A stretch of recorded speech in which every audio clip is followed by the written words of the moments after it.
Also, this is an important property of vector space that there should be a null vector with which if I add my vector, I mean any vector, the vector I should get the same vector as an outcome. Now we have an additive inverse. Additive inverse বলতে হচ্ছে বোঝায় একটা vector যদি a হয় এবং তার additive inverse হইতে হবে তাহলে মাইনাস a, কারণ a এর সাথে মাইনাস a ভেক্টরকে যদি আমরা যোগ করি তাহলে আমরা পাবো হচ্ছে 0, তাই না? a ভেক্টরের সাথে যদি আমরা মাইনাস a ভেক্টরকে যোগ করি তাহলে পাবো 0। তার মানে আমাদের ভেক্টর স্পেসের একটা এসেনশিয়াল প্রপার্টি হচ্ছে সেখানে হচ্ছে অ্যাডিটিভ ইনভার্স থাকতে হবে কোনো ভেক্টরের।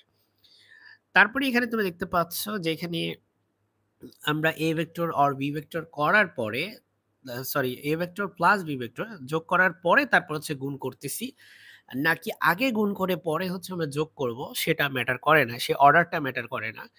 আর এখানে আমি একটু ভুল লিখছিলাম, জাস্ট সেটা আমি ঠিক করে নিছি। সেটা হচ্ছে দুইটা লেটস সে দুইটা স্কেলার, একটা হচ্ছে d আর একটা হচ্ছে c, আর একটা হচ্ছে ভেক্টর দ্যাট ইজ স্কেলার মানে হচ্ছে just value, right, magnitude. This is a vector a, so c এর সাথে একবার a কে মাল্টিপ্লাই করবা, d এর সাথে a ভেক্টরকে মাল্টিপ্লাই করবা, দেন তাদেরকে অ্যাড করবা। সো এই রুলটাও সে মানে। এখানে তোমরা দেখতে পাচ্ছ যে এখানে একটা প্রপার্টি আছে যেটাকেও মানে, আমি আর এটা এক্সপ্লেন করলাম না। এখানে আরো একটা প্রপার্টি যে 1 একটা স্কেলার, তার সাথে যদি আমি আমাদের যে ভেক্টরটা সেটাকে মাল্টিপ্লাই করি তাহলে we should get back the vector itself. So vector space নিয়ে আমি যেভাবে কথা বলতেছি, this should be somewhat awkward to you. In fact vector space নিয়ে ডিসকাস করা, এটা এক্সপ্লেন করা আমি পার্টিকুলারলি খুব ডিফিকাল্ট ফাইন্ড করি এটা। এবং এটা তুমি যদি আরো দেখো ভিডিও বিভিন্ন রকম চ্যানেলে, তুমি দেখবা যে এটার আইডিয়াটাই হচ্ছে sort of abstract, right? So তুমি কিছুটা হয়তো বুঝতে পারবা আমার এই ভিডিওটা দেখে। জানি না কতটুকু সাকসেসফুল হব। Vector space is a collection of elements that can be added together in any combination or multiplied by scalars in an combination. এটা ভেক্টর স্পেসের খুবই এসেনশিয়াল একটা কথা, যে ভেক্টর স্পেসের ক্ষেত্রে যখন ভেক্টরগুলোকে অ্যাড করবা যে কোনো কম্বিনেশনে তাদেরকে অ্যাড করা যাবে, added together in any combination, multiplied by scalars in any combination. ঠিক আছে? তার মানে তুমি যেকোনো কম্বিনেশন তাদেরকে এডও করতে পারবা, আবার হচ্ছে তাদেরকে স্কেলার দিয়ে মাল্টিপ্লাই করতে পারবা যেকোনোভাবে। হ্যাঁ? Any combination is possible. So আমরা চলো আরেকটু যাই। এখানে আরেকটু আমি কথা বলি। আমি কিছু এক্সাম্পল নেওয়ার চেষ্টা করব। দেখি কতটুকু সাকসেসফুল হই এক্সাম্পল দিয়ে বোঝাতে।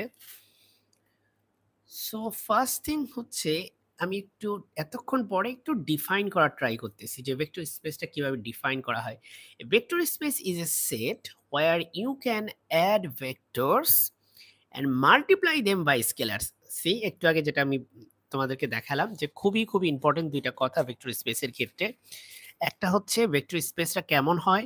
ভেক্টর স্পেসের ক্ষেত্রে হচ্ছে ভেক্টরদেরকে, যেগুলো হচ্ছে ভেক্টর স্পেসের হচ্ছে এলিমেন্ট, তাদেরকে তুমি যেকোনো কম্বিনেশনে অ্যাড করতে পারবা, আবার তাদেরকে স্কেলার দিয়ে মাল্টিপ্লাই করতে পারবা যেকোনো কম্বিনেশনে।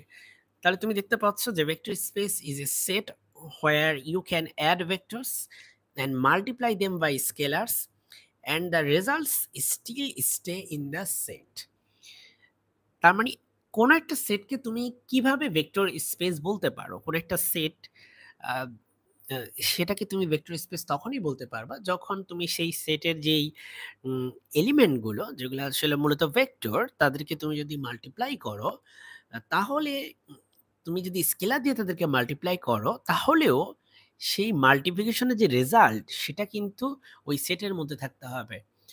আবার যদি এমন হয় যে উম, ধরো যে যদি এমন হয় যে তুমি সেই দুইটা ভেক্টরকে অ্যাড করলা, তাহলে সেই এডিশনের যে রেজাল্টটা সেটাও হচ্ছে তোমার ওই সেটের মধ্যে থাকতে হবে, তাহলে সেই সেটকে আমরা বলি হচ্ছে ভেক্টর স্পেস।